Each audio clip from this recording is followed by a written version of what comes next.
한 주간 평안히 지내셨습니까? 오늘 이 시간은 여호수아 둘러보기 두 번째 시간입니다. 먼저 우리가 읽을 말씀은 여호수아 2장 15절부터 21절까지의 말씀입니다. 하나님 말씀 같이 보겠습니다. 라합이 그들을 창문에서 줄로 달아 내리니 그의 집이 성벽 위에 있으므로 그가 성벽 위에 거주하였습니다. 라합이 그들에게 이르되 두렵건대 뒤쫓는 사람들이 너희와 마주칠까 하노니 너희는 산으로 가서 거기서 사흘 동안 숨어 있다가 뒤쫓는 자들이 돌아간 후에 너희의 길을 갈지니라. 그 사람들이 그에게 이르되 내가 우리에게 서약하게 한 이 맹세에 대하여 우리가 허물이 없게 하리니 우리가 이 땅에 들어올 때에 우리를 달아내린 창문에 이 붉은 줄을 매고 내 부모와 형제와 내 아버지의 가족을 다 내 집에 모으라. 누구든지 내 집 문을 나가서 거리로 가면 그의 피가 그의 머리로 돌아갈 것이요 우리는 허물이 없으리라.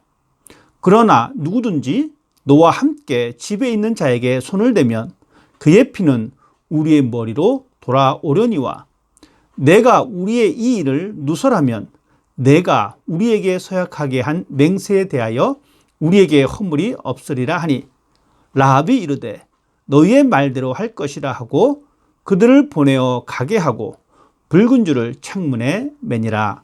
아멘. 여호수아 2장의 내용은 이렇습니다.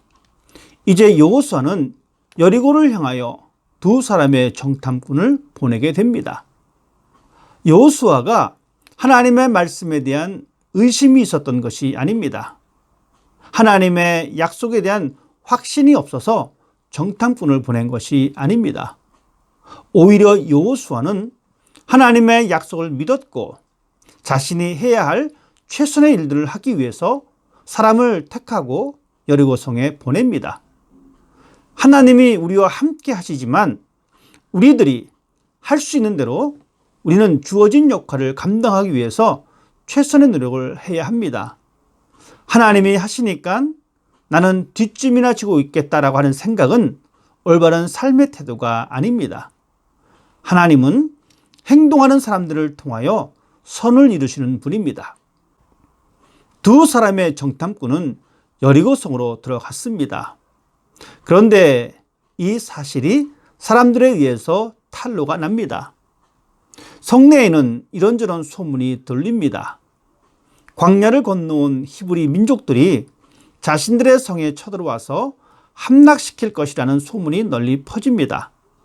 어떤 사람들은 이 소문에 민감하게 반응을 하는 사람도 있었을 것이고 또 다른 사람들은 자신들의 성의 견고함을 믿고 귀담아 듣지 않았을 것입니다. 그렇지만 정권을 잡은 사람들의 생각은 달랐습니다. 백성들이 동요하는 모습을 원하지 않았기에 이 소문의 근원을 잠재우려고 군사들을 풀었습니다.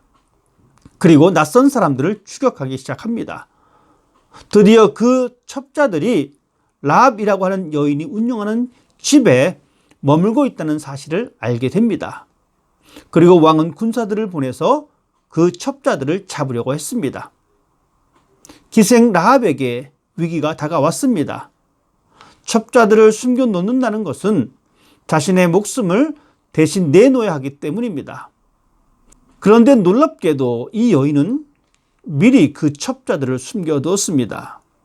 그리고는 군사들에게 시치미를 떼고 첩자들이 이미 떠났다라고 거짓말을 합니다. 이 말을 듣고 군사들은 첩자들을 잡으려고 라합의 집을 떠나게 됩니다. 군사들이 떠난 이후에 라합은 숨겨둔 첩자들에게 자신이 들었던 소문에 대해서 이야기를 합니다.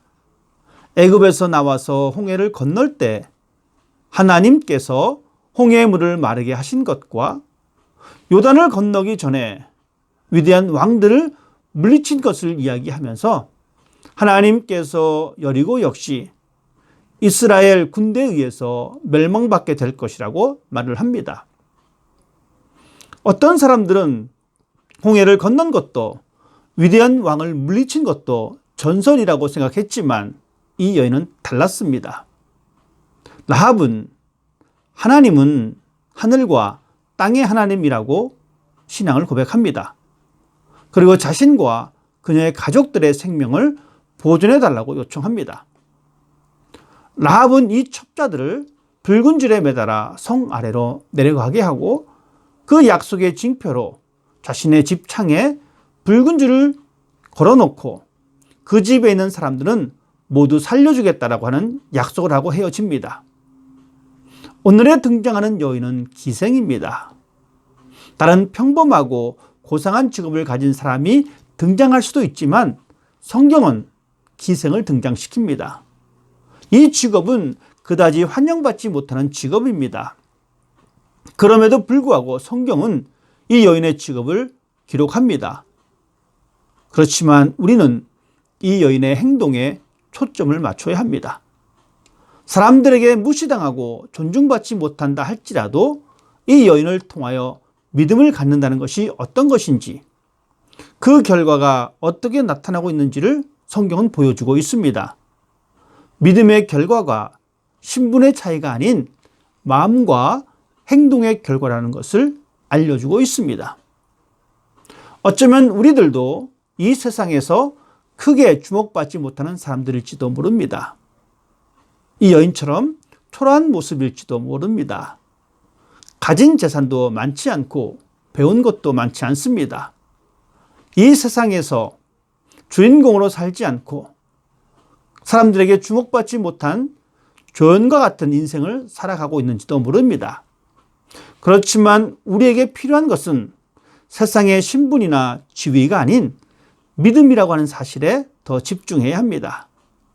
내가 하나님을 어떻게 고백하고 하나님의 말씀을 얼만큼 내 마음속에 간직하느냐 하는 것이 우리의 관심이어야 합니다.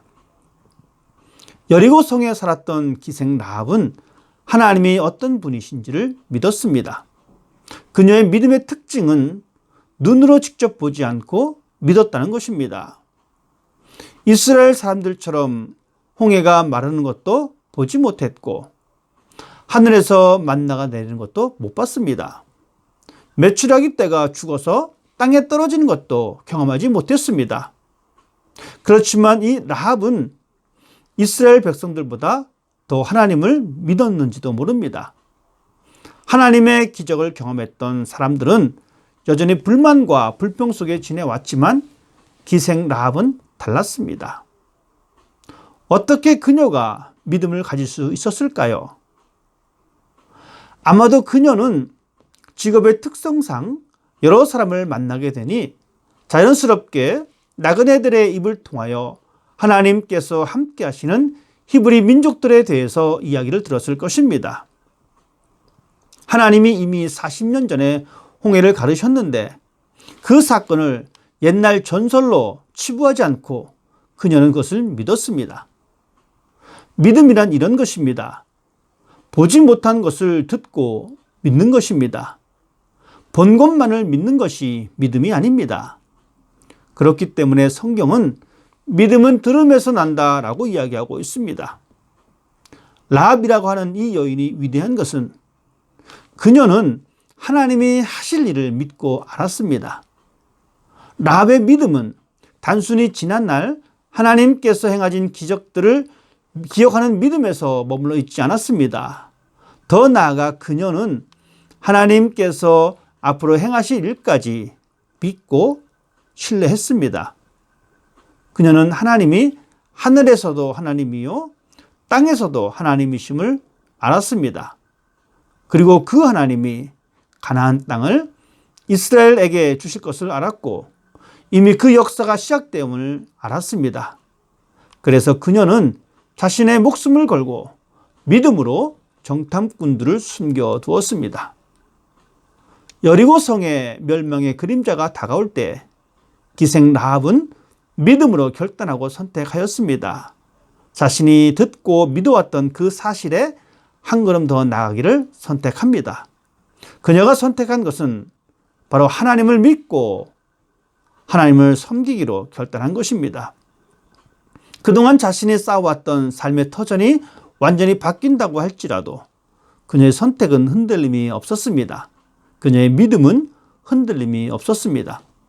이 믿음에는 행동이 따릅니다. 살아있는 믿음에는 행동이 있습니다. 믿음과 행함은 동전의 양면과 같습니다. 올바른 동전은 앞면과 뒷면이 공존하는 것입니다. 기생 라합은 정탐꾼과 약속한 대로 붉은 줄을 창문에 매달았습니다. 정탐꾼들은 떠났지만 여전히 라합은 자신의 믿음이 흔들리지 않았음을 보여주고 있습니다. 정탐꾼들이 떠나고 여리고성이 함락될 때까지 기간이 있습니다. 아마도 이 여인은 그 기간 내내 자신의 창에 붉은 줄을 내려왔던 것 같습니다. 그리고 창의 그 붉은 줄을 통하여 라합의 믿음이 살아있음을 우리는 볼 수가 있습니다. 물론 라합이 그 줄을 내렸지만 하나님은 그 붉은 줄을 통하여 그녀에게 은혜를 베풀어 주셨습니다. 그 붉은 줄은 하나님께서 라합에게 내리신 구원의 줄이요 은혜의 줄입니다. 후에 여호수아는 여리고를 정복할 때 먼저 라합과 그의 가족을 구원하여 주었습니다. 하나님의 계획에 도구로 쓰임받은 라합은 다윗 가문과 예수님의 가문의 조상으로 남게 됩니다. 기생 라합이라고 하는 여인이 그의 믿음의 표현으로 붉은 줄을 창에 매달았습니다. 그렇다면 우리에게는 어떠한 믿음의 증표가 있습니까? 기생 라합이 믿음에 대한 행동이 있었듯이 우리에게도 믿음에 따른 행동이 필요합니다. 여인 라합을 통하여 나의 신앙을 다시 한번 점검하는 시간이 되어서 우리 주님 앞에 행함으로 여러분의 믿음이 하나님의 은혜를 경험하는 귀한 날이 되기를 주님의 이름으로 부탁드립니다.